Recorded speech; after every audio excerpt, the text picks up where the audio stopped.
When you consume cannabis, from time to time, it can become slightly uncomfortable, and I think we would just consider that being a little too high. Yeah, or a lot too high. Some people can get way too high. Yeah. I think what's cool is if it's just cannabis alone that we're consuming, we know that at the end of the day, you're not gonna be the first person in the world to die from cannabis.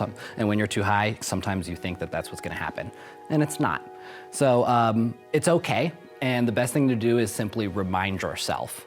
And one of my best techniques is calling a buddy and just talking with someone about it until I just kind of talk it out. Yeah, I've done that with you a couple of times, in person and even on the phone, where, my tolerance is not what it used to be. And suddenly I started getting really bad anxiety when I would consume. And fortunately, I've now found a balance of different cannabinoids and terpenes and different ratios that work for me, so that doesn't happen anymore. But it took pretty much I went through the experimental phase again as this change happened. But, when we were together a couple of times, I just started, my heart rate goes up, I start getting in my head. And one time we were in the middle of eating dinner after judging a dope cup, and I was like, hey, I'm in my head. We walked outside and he just started talking to me, like just having a conversation. And all of a sudden, 2 minutes later, he's like, you feel better? Yeah. Yes, yeah, I do. So if you're ever, even if you're by yourself, which is generally when this would actually happen, more often than not, just call a friend and be honest with them. Just say, or a family member. I've called my mom before. I've got another really great technique, and this one is actually preventative get too high. Okay. And what I used to recommend to new people in the dispensary is the get high note to self. Yeah. And it's super simple. It just says, and you do this before you smoke cannabis. My name is Max. I'm choosing to use cannabis. That's totally cool. It's legal. Sometimes people freak out with paranoia, and other times they have a little too much fun. Either way, this experience will be over in a few hours. Everything's gonna be cool. Signed, yourself. Put that in your back pocket, and when you consume cannabis and that little dark cloud starts creeping in behind you,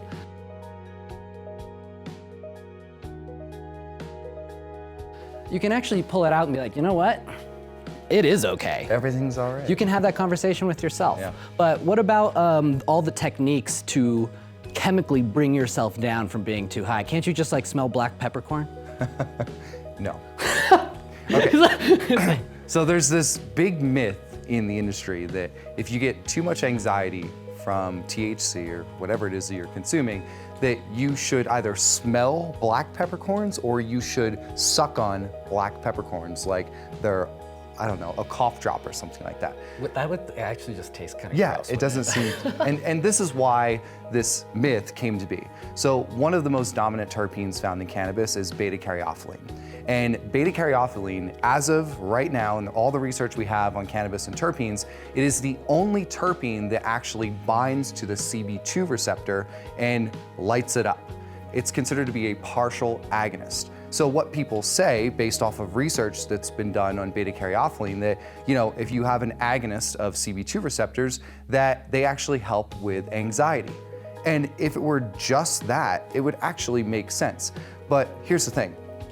Just smelling it and sucking on some black peppercorns doesn't mean that you're getting enough beta-caryophyllene in your system to actually be able to activate that receptor in the first place. Combat all the other chemistry that's making you feel what you're feeling. And that's the thing, is these studies were done without THC, which is also a partial CB2 agonist. And it is a CB1 agonist at the same time. So there's no research to show that these two compounds together, that beta-caryophyllene would, minimize the effects of THC. And THC is already activating that receptor. And since beta-caryophyllene doesn't act as an antagonist or basically inhibit the effects of the CB1 receptor when THC is there, it just doesn't make any sense. So at the end of the day, you got people that are sucking on black pepper. They got shitty grit in their mouth. It's they're extra smelling spice. it. And you know And what? They're probably distracting themselves, exactly. doing all of these crazy things to the point where they're not remembering that they're freaking out being too high, which is probably the same thing as calling your friend, having a conversation, distracting yourself. There's also some placebo there, because if someone says, here, take this, it'll make you feel better, and you do, and you have that expectation, meditation, you know, it is what it is. So Well, that, and you can use that placebo to your advantage in this point. you can, yeah. So that's where, you know, I was talking about with low dose CBD. It's like, well, if you feel better, great. We want you to feel better, but I don't know. At the end of the day, I like to rely on science. At the end of the day, if you're gonna consume cannabis from time to time, it's possible you're gonna get a little too high. I even do myself, and you do all the time. But you know what? It's cool. Yeah, you'll be all right. Okay, here are a few more tips to help you if you end up being too high. One of the big things that always works for me is breathing exercises. 4 in, 4 out. Just repeat that until you feel okay. Sometimes meditation can have you focus on what it is that you're freaking out about, but maybe you should be focusing on what you're freaking out about and let the cannabis medicine help you analyze it. Yeah. But While focusing on your breathing at the same time. Yeah. But another meditation technique is while you sit there and meditate, just to kind of separate yourself from your thoughts and just watch them in front of you. It's unbelievable how much you can calm down and relax in that moment doing that. One thing that has helped me out immensely, my watch here, that can actually detect my heart rate.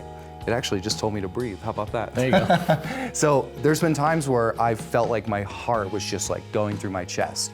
And I knew that it wasn't, but I needed something to kind of confirm that. And I rely on technology. So I'll run my little EKG on here. It'll tell me that I'm all set and I'm not dying. And actually it helps me a lot. The number one thing that distracts me is being with my plants. So I go into my greenhouse and I start gardening. It doesn't matter what it is. If it's walking around the block, if it's drawing in a coloring book, if you like video games, Yeah. I'm sure video games will suck you in. And sometimes one of the most fun things in the world to do is watch a movie. And I recommend watching the movie Half Baked. If you're too high, you watch that movie, you're gonna be just fine. Something funny, yeah, something funny that's distracting. Personally, for me, listening to music or watching a movie where I'm not involved doesn't work. So video games though, even playing some like solitaire on my phone, something where I'm involved with it, even if it's just by myself, it makes me just feel a lot better. Anything that distracts you should be able to help you out with being a little too high. It's gonna be short-lived. You'll be fine.